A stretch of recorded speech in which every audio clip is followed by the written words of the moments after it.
This is Elk Creek on Lake Tenkiller, and normally Elk Creek is just a little bitty creek running right down the middle of this ditch, and it's so shallow you can see the bottom, and runs down into Lake Tenkiller.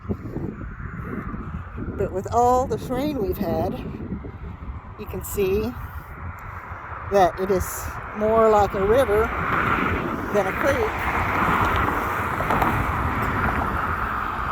That creek right up there, follow that on up, goes to the Jimmy Houston offices.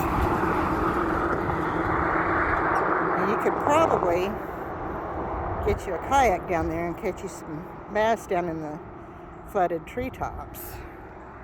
Let's go look at the other side. Okay, this is the other side of the same bridge. Normally, the creek on this side is 15-20 feet wide, anywhere from 6 inches to 18 inches deep,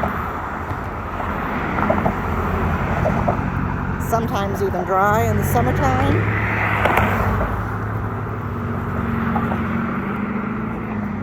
And look at it now, it's not even flowing here, it's just standing water.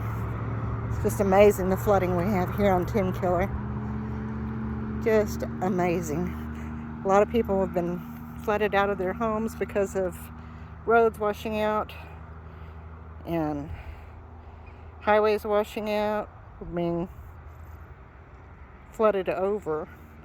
It's just amazing. We had this happen about 11 years ago, same month.